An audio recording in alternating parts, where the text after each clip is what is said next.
Le débat de la semaine, Chris Paul, ça vous intéresse? Oh, il y en a une qui va nous donner du contenu là. Allez, le débat de la semaine, c'est parti.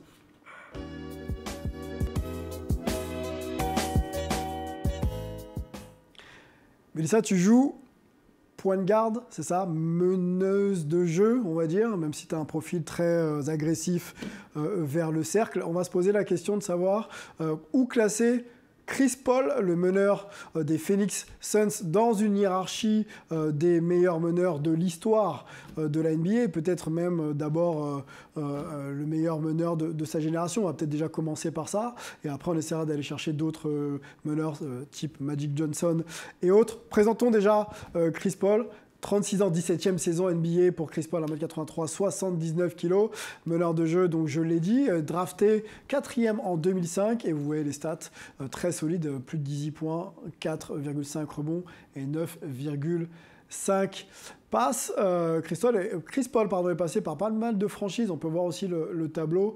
Il est drafté par la Nouvelle-Orléans, ouais. Voilà, Nouvelle-Orléans. C'était les Hornets. C'était Hornets à l'époque. Effectivement, passé Nouvelle-Orléans et redevenu Hornets. Les Clippers pour Chris Paul, les Rockets, le Thunder et maintenant les Suns. On voit un petit peu les stats. Hein. D'ailleurs, c'est assez équivalent. Un peu moins de points d'ailleurs cette année avec les Suns. Mais paradoxalement, plus fort. C'est ce qu'en disent nos confrères américains. Et c'est la question que je vous pose. On va commencer par toi, Mélissa. Est-ce que Chris Paul est le meilleur meneur de la NBA cette saison? Oui. Pourquoi? Parce que il faut pas oublier aujourd'hui la nouvelle génération est sur les meneurs qui sont entre guillemets, j'ai envie de dire tendance. Mais lorsqu'on suit le basket, tu penses à qui? Tendance, on va penser à Damian Lillard. Tendance, on va penser à Ja Morant. On va penser à tous ces petits Trae Young, Steph Curry, le petit LaMelo Ball. On pense à tous ces joueurs-là aujourd'hui qui sont très hype. Mais même si on devait citer, par exemple, on doit dire Curry, mais attention, Chris Paul, il est là. Chris Paul, il joue quand Kobe est sur le terrain. Chris Paul est là quand Steve Nash est sur le terrain. Chris Paul est là quand... C'est-à-dire qu'il y a des générations passées qui ne sont plus. Chris Paul a existé avec eux. Existe encore. Avec les jeunes aujourd'hui, c'est ça que tu veux dire? Il a existé.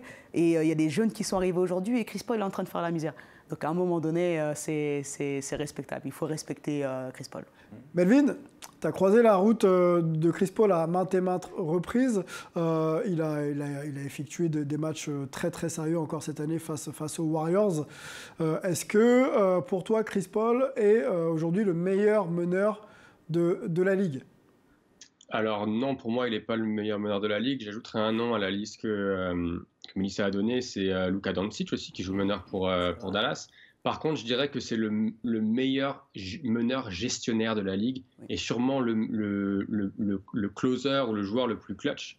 C'est-à-dire que moi, la stat qui me saute aux yeux quand je regarde Chris Paul, c'est son ratio passe décisive, balle perdue. C'est-à-dire cette saison, il tourne à plus de 10 passes décisives en saison régulière et il tournait à juste au-dessus de 1 ballon perdu. Et ça, c'est quand même exceptionnel pour un meneur de jeu qui a la balle dans les mains quasiment tout le temps. Donc ça, c'est quelque chose que je respecte. Il a un QI basket qui est absolument incroyable. Et la façon dont il arrive à dicter le tempo, la façon dont il arrive à disséquer, à lire les défenses, pour moi, ça le rend comme l'un des meilleurs meneurs, mais pas le meilleur meneur de la Ligue. D'accord. On a une statistique, Chris Paul, all-time par rapport à son nombre de passes. Vous voyez, il est quand même entouré de très grands joueurs. Jason Kidd, John Stockton, Steve Nash, Mark Jackson. Donc un cercle très fermé des meilleurs passeurs de l'histoire de la NBA. On n'oublie pas Magic Johnson, qui est clairement dans cette liste et aussi dans ces chiffres-là.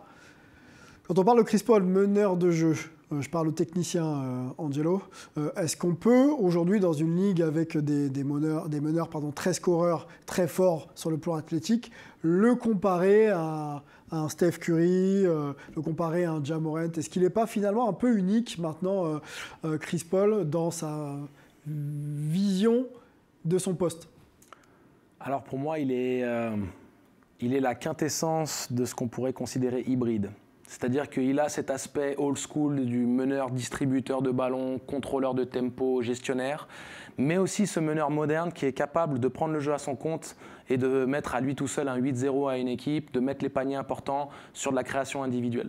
Donc il n'y a pas les qualités athlétiques d'un Ja Morant, mais il y a 37 ans, on le rappelle. Hein. Bien sûr, mais il n'a jamais eu les qualités athlétiques de Ja Morant. Il était athlétique quand il était plus jeune, hein. Il est capable de monter au cercle, plus qu'un Tony Parker ne l'était par exemple, et on connaît la vitesse d'exécution de Parker, mais ce ne sont pas des joueurs aériens. Mais par contre, si on parle vraiment de ce que représente un meneur de jeu, pour moi, ce n'est pas simplement est-ce que tu es dans la distribution ou dans le scoring. Ouais. Tu peux être un meneur-scoreur et être un exceptionnel meneur de jeu. Tu peux être un meneur distributeur et être un exceptionnel meneur de jeu. Tu peux être hybride. Luka Doncic, il est hybride. Chris Paul, il est hybride. Mais on sait que Chris Paul domine énormément la balle. On sait que Chris Paul, durant très très longtemps, une des raisons pour laquelle j'étais pas super fan de Chris Paul, c'était soit shoot, soit passe d'ess. Pas forcément la hockey pass, comme ils disent aux États-Unis, ça veut dire la passe qui amène la passe d'ess. Défenseur aussi, hein, un peu. Hein. On a une stat au niveau des interceptions, on peut la montrer. Ouais. Il fait partie des meilleurs intercepteurs de l'histoire de la Ligue. Hein. Regardez, il y a Michael Jordan dans cette liste, Jason Kidd encore une fois, John Stockton et Gary Payton. Donc il est quand même plutôt bien. Plus le temps passe, plus je l'apprécie. C'est-à-dire que... Plus il se bonifie. Plus il se bonifie, mais plus je l'apprécie. C'est-à-dire j'apprécie le regarder, le voir évoluer. Et en fait, son leadership maintenant a pris une dimension tout autre. On savait que c'était un meneur un peu aboyeur, très autoritaire dans un effectif. Ça a failli casser, on va dire, l'équipe des Clippers. Ils étaient tellement talentueux qu'ils ont réussi à passer outre. Mais là, à Phoenix, il fait l'unanimité. Avec la jeune génération. C'est-à-dire qu'un AD, DeAndre Ayton, qui fait quand même partie de cette génération qu'on a mal habitué, il a dit Chris Paul, il m'a mis le savon que j'avais besoin pour passer un palier, et maintenant c'est leader, c'est Chris Paul parle, on écoute et il s'imprègne de ça. Donc j'apprécie énormément ce qu'il fait pour le jeu et c'est un peu à l'image de Kobe. Tu vois ce que je veux dire ? Il fait partie de ces joueurs à cet ADN qu'on a beaucoup reproché à LeBron de ne pas avoir. Lui, il a cet ADN de Jordan, de Kobe. Gagneur. C'est ça. Mais en fait, il est arrivé à maturité il a réussi à exister maintenant. dans le temps. On parle de maturité. Il y a un match parfait là, que vient de réaliser Chris Paul. C'était il y a quelques jours pour clore la série du premier tour de playoff. Regardez les stats de Chris Paul.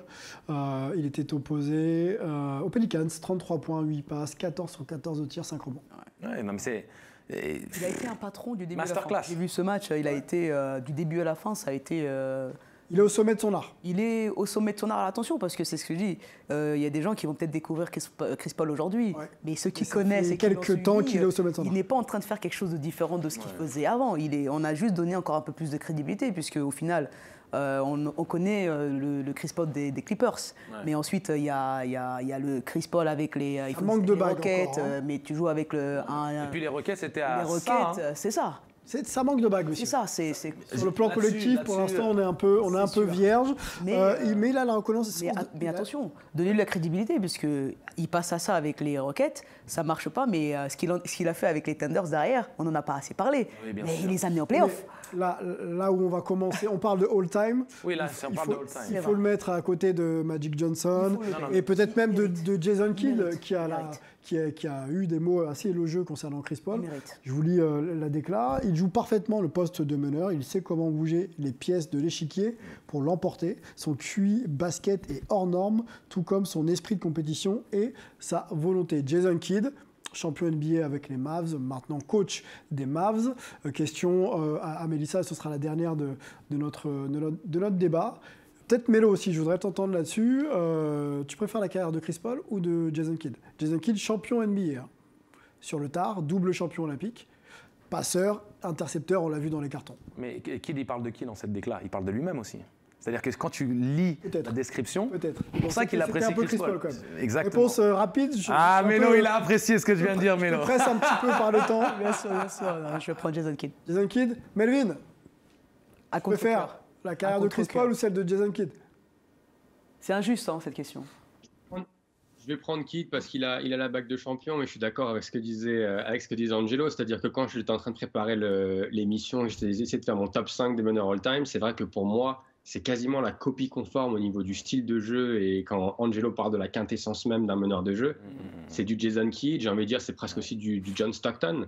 Mais c'est vrai qu'il manque cette bague. Mais après, même s'il manque cette bague, Mélissa le disait très bien, il a cet ADN de winner. Et même s'il n'a pas gagné de titre, ça reste quelqu'un qui sait gagner. Et peut-être qu'on verra cette saison, il va réussir à enfin décrocher cette bague.